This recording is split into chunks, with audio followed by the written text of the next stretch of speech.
बस इतना ही। तो ये चैनल पे जाएगा सर, ये सोशल मीडिया पे आएगा? Beautifully explain. यहाँ बीच में मैं समझा दूं कि Okay. तो आप उस हिसाब से एक्सप्लेन कीजिएगा, ठीक है? हाँ प्लीज। पढ़ते हुए देखा है, मेरे साथ भी यही प्रॉब्लम है, क्योंकि उन्हें शौक है। कितना खाना है और कब रुकना है ये नहीं पता है।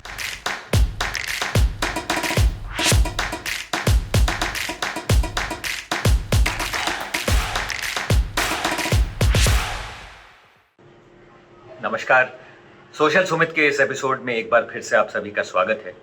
आज हम मुलाकात करने जा रहे हैं नवजोत से।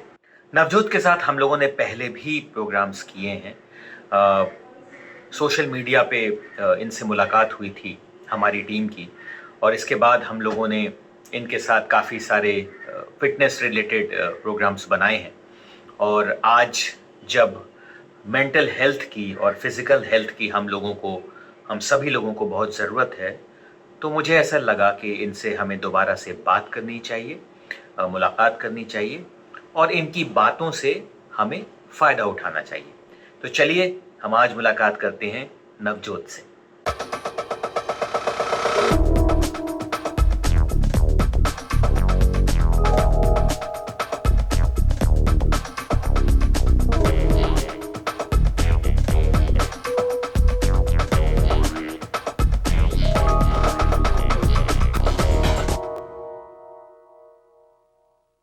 मैं मेंटल हेल्थ की भी थोड़ी बात करना चाहूंगा, स्पेशली आज के दौर में जब पिछले साल ये पेंडेमिक आया और लॉकडाउन शुरू हुआ और हमें लगा कि अब ये चीजें सब खत्म हो जाएंगी और सब कुछ सामान्य हो जाएगा, everything will be normal again.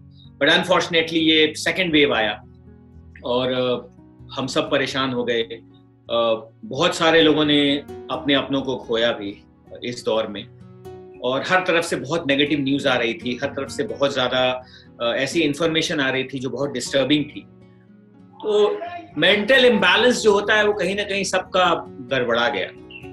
तो आपसे जानना चाहूँगा, क्योंकि एक लाइफ कोच हैं आप, मेंटल हेल्थ के लिए क्या प्रैक्टिस करना चाहिए? इसी तरह की छोटी छोटी टिप्स जैसे आपने फिजिकल हेल्थ के बारे में बताई, मेंटल हेल्थ के लिए हम क्या कर सकते हैं, ये प्लीज बताइए।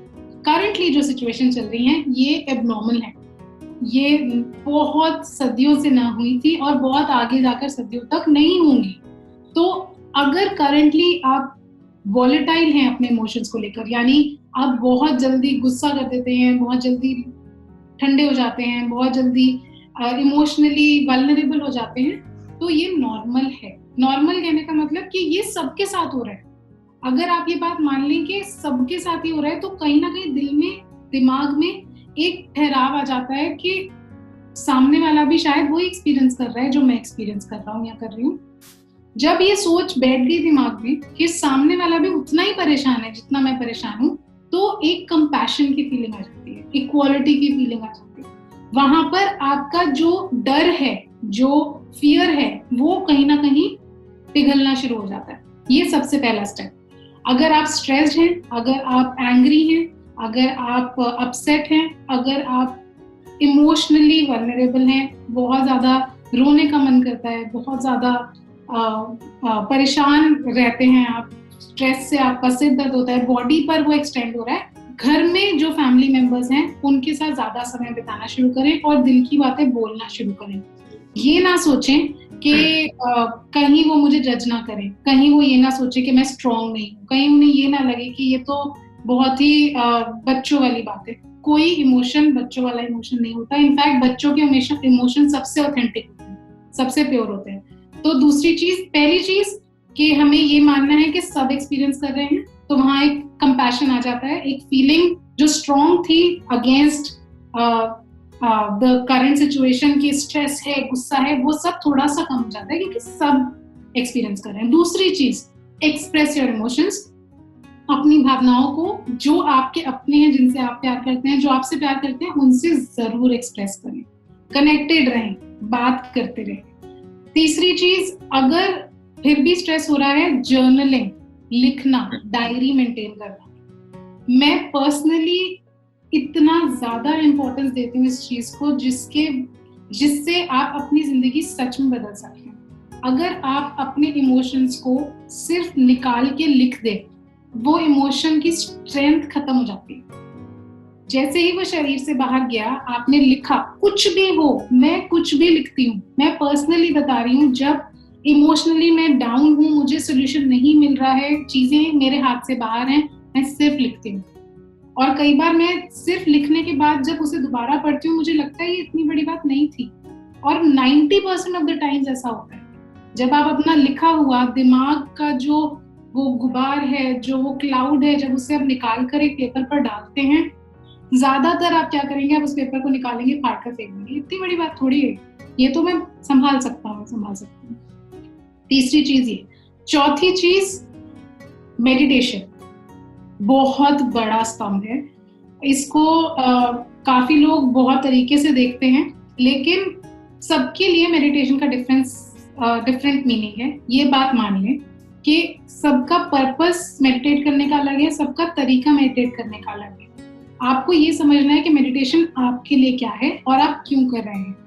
जब आपको वो समझ में आ जाए तो ये चारों चीजें आपके स्ट्रेस लेवल्स को कंट्रोल करने में मदद करती हैं, आपके माइंड को क्लियर करने में मदद करती हैं, और आपको अगर बहुत ज्यादा स्ट्रेस हो रहा है तो आपको थोड़ा सा कूल डाउन करने में या थोड़ा सा रिलैक्स करने में मदद करती हैं। आखिर में अगर आप जेन्युइनली इन चीजों को करने के बावजूद नहीं कंट्रोल फील कर पा रहे हैं अपने इमोशंस पर, अपने एक्शंस पर, तो प्लीज किसी क्लिनिकल डॉक्टर के पास जाएं और डॉक्टर से बात करें। थेरेपी बहुत इंपॉर्टेंट पार्ट है आपकी इमोशंस को करेक्ट करके आपकी लाइफ को स्ट्रीमलाइन करने का। अगर ये सारी चीजें, चारों चीजें जो बहुत ही इजी टू डू है, आप नहीं प्रैक्टिस कर भी रिजल्ट पा रहे, तो थेरेपी के लिए जाना कोई शर्म वाली बात नहीं।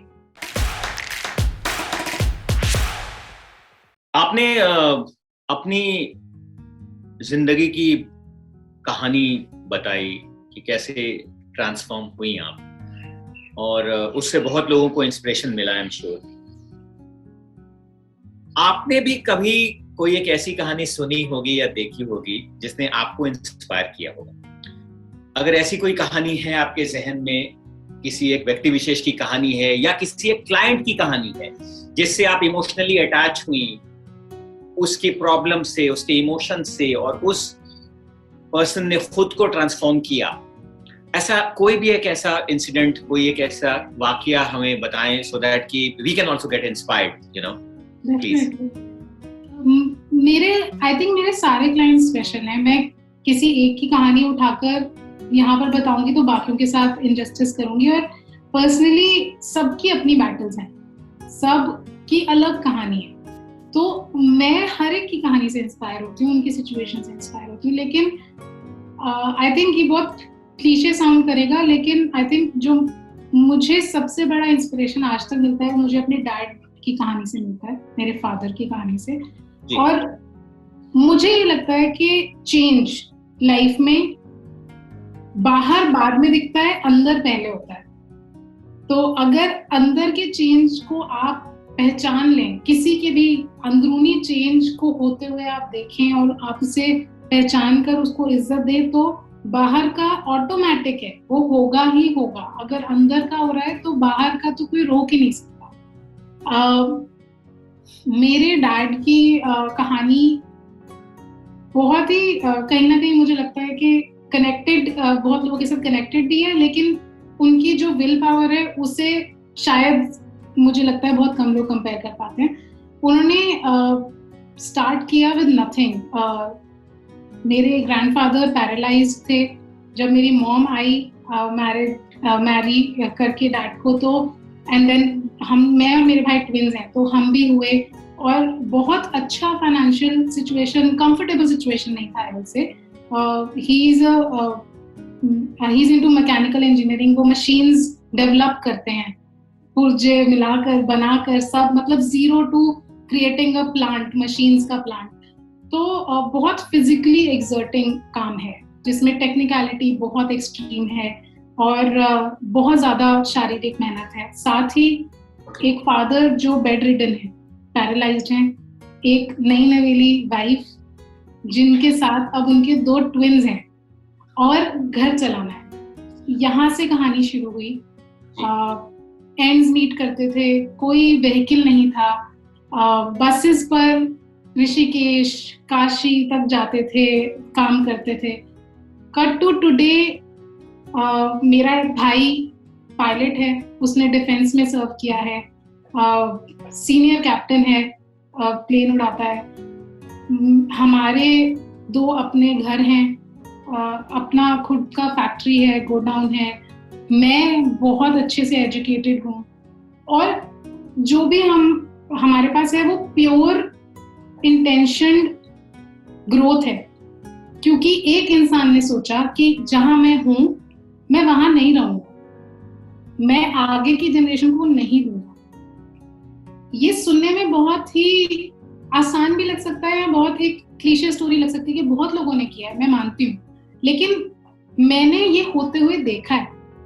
और मेरी उम्र आज 32 साल की है। मैंने 30 साल में एक इंसान को अपने आप को एक जगह से उठाकर एक ऐसी जगह रखते हुए देखा है जहां वो आज भी नहीं रुक रहा है और कभी भी उस बात का गुमान करते हुए नहीं।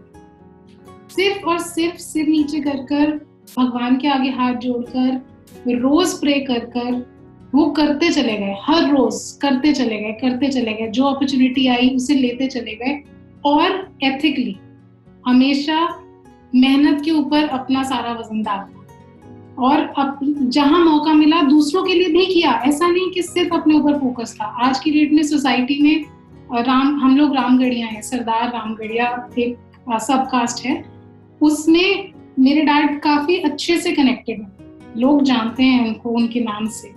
तो ऐसा नहीं है कि अगर वो अपनी लाइफ में आगे बढ़ रहे थे तो दूसरों को भूल गए, दूसरों के ऊपर पैर रखकर कभी ऊपर नहीं चढ़े और उसके बावजूद जिंदगी को बदलते हुए देखा। जिस इंसान ने कभी गाड़ी नहीं देखी थी, कभी बाइक नहीं देखी थी, आज उनके पास 4 गाड़ियां। आज तो हम कह सकते हैं किसी को मुड़ करके तूने जिंदगी में क्या किया है, लेकिन जो उनकी आदतें हैं, जिस तरह से उन्होंने खुद को सेल्फ एजुकेट किया है, उनको गाड़ियों का शौक है क्योंकि वो इंजीनियर हैं, इंजन समझते हैं, मशीनरी समझते हैं। मैंने उनको लगातार 10 साल एक मैगजीन आती है उसे रोज सब्सक्राइब करके पढ़ते हुए देखा है, क्योंकि उन्हें शौक है, सिर्फ शौकिया और खुद की एजुकेशन अपग्रेड करते हुए देखा है किसी भी सब्जेक्ट में जिसमें आपका इंटरेस्ट है। कभी एज फैक्टर नहीं था, कभी रिस्पॉन्सिबिलिटीज फैक्टर नहीं थी, कभी जो बाकी फाइनेंशियल कंसर्न होते हैं वो फैक्टर्स नहीं थे, और एक वो फीलिंग कि मैं डट कर करके देखते हैं, बढ़ते हैं आगे, देखते हैं क्या होता है, ये एटीट्यूड मैंने उनके साथ देखा है, उनको करते हुए देखा है और बहुत बार करते हुए देखा है। यंग जनरेशन के लिए मैं चाहूंगा कि कुछ आप इनसाइट्स दें, थोड़ी सी टिप्स दें, क्योंकि जो स्पेशली जो टीनेजर्स हैं या जो बच्चे हैं जो अब बड़े हो गए हैं, क्योंकि सबके पास अब इंटरनेट है, तो बहुत कम एज में मैंने देखा है कि दुनिया उनकी मुट्ठी में है और बहुत ज़्यादा इंफॉर्मेशन है उनके पास, बहुत ज़्यादा चीज़ों को समझते हैं और जानते हैं, लेकिन उतना ही ज़्यादा कहीं ना कहीं वो इंडल्ज करते हैं I would say fast food में या अनहेल्दी फूड में। और स्पेशली आज के टाइम में जब ज़्यादा ग्लूड है वो अपने कंप्यूटर के सामने, अपने आईपैड्स के सामने, अपने फोन्स में, तो उनकी फिजिकल फिटनेस को लेके एक सवाल खड़ा हो गया है और वो बहुत डिफिकल्ट हो गया है। तो आप क्या उनको बोलना चाहेंगे अगर डायरेक्टली आपको कम्युनिकेट करना हो यंग जनरेशन से? पेरेंट्स तो शायद बोल बोल के थक भी जाते हैं, लेकिन अगर किसी बच्चे को समझाना हो, किसी एक टीनेजर को समझाना हो कि अपने ऊपर ध्यान दो और भाई ऐसा मत करो मतलब इट्स हाई टाइम, तो Navjot as a life coach आप उनको प्लीज क्या बताना चाहेंगे, क्या कहना चाहेंगे? मैं एक ये मैसेज देना चाहूंगी जो शायद मैं खुद को देती जब मैं छोटी थी। तो सबसे पहला मैसेज कि अपना गोल डिसाइड करो, वो बदलते रहेंगे जिंदगी में, लेकिन आज की डेट में आप क्या खुद को करते हुए देखते हो आगे जाकर, उस चीज को इमेजिन करो और उस चीज तक पहुंचने के लिए आपको क्या क्या चाहिए उन चीजों को लिस्ट डाउन करो, पेन और पेपर लेकर लिस्ट डाउन करो। और उनमें से कहीं ना कहीं एक बार ये चीज जरूर आएगी कि आपका शारीरिक हेल्थ कितना जरूरी है। अगर आप साइंटिस्ट बनना चाहते हैं तो भी आपको पढ़ाई करनी है, आपको डिग्री लेनी है, आपको नॉलेज गेन करनी है, आपको नासा जाना है, लेकिन वहां जाने के लिए ये जो आपका घर है सबसे पहला, इसका सही होना बहुत जरूरी है। तो जो भी आपका गोल है, अगर आपको लगता है कि एक्सरसाइज करना मुझे पसंद नहीं है यंग एज में, तो उस गोल के लिए ही आप खुद को आज ही फिट करना शुरू करें, क्योंकि जो भी आपके बड़े सपने हैं ना, वो आप अचीव कर सकते हैं। जो भी बड़े सपने दुनिया में जो किसी ने आज तक नहीं सोचा, आप सोच रहे हैं, वो आप कर सकते हो। लेकिन सिर्फ एक चीज लगेगी, जो कि है आपका शरीर। अगर उस गोल तक पहुंचना चाहते हो तो इस घर को हमेशा हेल्दी रखो, और वहां तक पहुंचना ज्यादा आसान हो जाएगा। क्योंकि अगर यहाँ पर बहुत वजन होगा ना, तो आगे बढ़ने में भी वजन ज्यादा लगेगा। तो इसलिए मत करो क्योंकि मम्मी कह रही है, इसलिए मत करो क्योंकि ट्रेंड में है, इसलिए मत करो क्योंकि वेट बढ़ा हुआ है, इसलिए करो क्योंकि जो मैंने सपना देखा है मुझे वो अचीव करना है, और वहां तक मुझे जल्दी पहुंचना है, जिसके लिए मुझे अपने शरीर को हेल्दी रखना बहुत जरूरी है। लास्ट में मैं एक टिप्स चाहूंगा, जिस तरह से आपने मेंटल हेल्थ के लिए और फिटनेस के लिए बताया, हमें जानकारी दी, हमें आपने कुछ हेल्दी ईटिंग के बारे में बताया, कुछ नॉर्मल एक्सरसाइजेस जो आप हमें बताना चाहें, वो प्लीज हमें बताएं कि रेगुलर रोजमर्रा की जिंदगी में हमें किस तरह की बेसिक एक्सरसाइजेस करनी चाहिए ताकि हम खुद को फिट रख सकें। स्ट्रेचिंग डेली करें, बेशक एक्सरसाइज नहीं कर पाते हैं, दोनों चीजों में फर्क होता है। अपने मसल्स को लाइटली खींचना स्ट्रेचिंग कही जाती है, और ये बहुत जरूरी है आपकी बॉडी में हर कोने तक ब्लड सर्कुलेशन को पहुंचाने के लिए और ऑक्सीजन लेवल का पहुंचने के लिए। तो अगर आप बेसिक फिट रहना चाहते हैं तो स्ट्रेचिंग डेली करना सबसे ज्यादा जरूरी है। दिन में 10 मिनट भी करेंगे तो वो बहुत बहुत हेल्प करेगा आपको। अब हम और खुद को कैसे इम्प्रूव कर सकते हैं, अपने गोल्स कैसे अचीव कर सकते हैं? अगर आप योगा में बिलीव करते हैं तो सूर्य नमस्कार अपने आप में पूरा एक रूटीन है, उसे डेली करेंगे तो बिगनर्स के लिए वो बहुत अच्छा एक स्टार्टिंग पॉइंट है। दूसरा, अगर आप मेरी तरह हैं, आपको कुछ नया चाहिए हर रोज, तो ये बहुत कॉमन है और मैं आपके साथ हूँ। तो मैं मिक्स करती हूँ। मुझे डांस बचपन से पसंद है, मैं क्वालिफाइड डांसर हूँ बहुत सारे डांस फॉर्म्स में, तो मैं डांस फिटनेस पे फोकस करती हूँ। फिर मैं स्ट्रेंथ ट्रेनिंग पे फोकस करती हूँ। जब जिम खुले थे तो मैं बहुत अच्छा प्रॉपर जिम वर्कआउट करती थी, और अब मैंने उसे चेंज कर दिया है home based body weight workouts में। हम बॉडी वेट वर्कआउट बिना किसी इक्विपमेंट के कर सकते हैं। हमें सिर्फ एक जगह चाहिए छोटी सी, जिसमें आपका मैट आ जाए, ताकि आपको थोड़ा सा बाउंस मिल जाए जब आप कूदे हैं या लेटे हैं, कुछ करें, और आपका फुल बॉडी वर्कआउट हो सकता है। उसके लिए सारी एक्सरसाइजेस मैंने कम से कम 50 से ऊपर वर्कआउट्स ऑलरेडी बनाकर फ्री नेट पे डाले हुए हैं। तो कोई भी चाहेगा तो कनेक्ट कर सकता है क्लासिक कर्व फिटनेस इंस्टाग्राम पर जाकर, मेरे यूट्यूब पर जाकर क्लासिक कर्व पर, या मुझसे डायरेक्टली कनेक्ट कर मुझसे फ्री में ले सकते हैं। मैंने बहुत सारे बॉडी वेट वर्कआउट्स डाले हुए हैं, फ्रॉम बिगनर्स टू एडवांस्ड, कोई भी कर सकता है। आपको कोई इन्वेस्टमेंट करने की जरूरत नहीं है, सिर्फ थोड़ी सी विल पावर चाहिए और 30 मिनट्स चाहिए, और आपका वर्कआउट कंप्लीट हो जाएगा। उसके साथ एक चीज जिसके बारे में ज्यादा लोग बात नहीं करते, लेकिन वो आपके पूरे टारगेट को मेक या ब्रेक कर सकता है, वो है वॉकिंग। वॉकिंग, अगर आप खाना बहुत अच्छा खा रहे हैं, अगर आप वर्कआउट भी कर रहे हैं हफ्ते में 5 बार, लेकिन उसके अलावा जो वो 1 घंटा हुआ और जो खाने का मैनेजमेंट हुआ, उसके अलावा जो हमारे पास 20 घंटे बचते हैं, उसमें हम हिल ही नहीं रहे, वो खाना और वो वर्कआउट भी आपको रिजल्ट नहीं देंगे, क्योंकि बॉडी में मूवमेंट नहीं है। तो बॉडी को मूव करते रहना, जिसे हम नीट कहते हैं, नीट एक शॉर्ट टर्म है, non exercise activity thermogenesis, non exercise activity thermogenesis, जिसका मतलब है कि आपकी बॉडी को कंटिन्यूअस सिग्नल मिलता रहता है कि मुझे कैलोरीज बर्न करनी है, मुझे एनर्जी प्रोड्यूस करनी है, क्योंकि ये इंसान चलता फिरता रहता है। तो उसकी वजह से आपका मेटाबॉलिज्म अच्छे से प्रोसेस होता है। सिंपल भाषा में आपका खाना अच्छे से डाइजेस्ट होता है, जिससे आपकी बॉडी में न्यूट्रिएंट्स अच्छे से निकल पाते हैं। Well, thank you so much Navjot, it has been a wonderful session with you.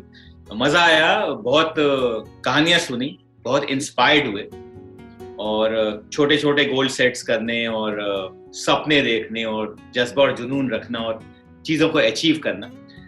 And में anything you would like to share with the audience, कुछ भी जो आप कहना चाहें, कुछ भी जो आप उनको बताना चाहें, please go ahead, because it's a platform, people are listening to you और बहुत ध्यान से सुन रहे हैं आपको। तो कोई भी एक ऐसी चीज जो आप उनके साथ शेयर करना चाहें नवजोत। आई थिंक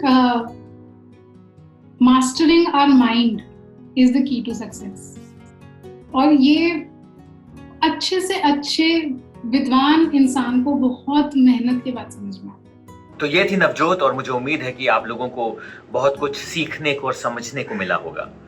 तो इस एपिसोड में बस इतना ही। खुश रहें, स्वस्थ रहें और मस्त रहें। नमस्कार।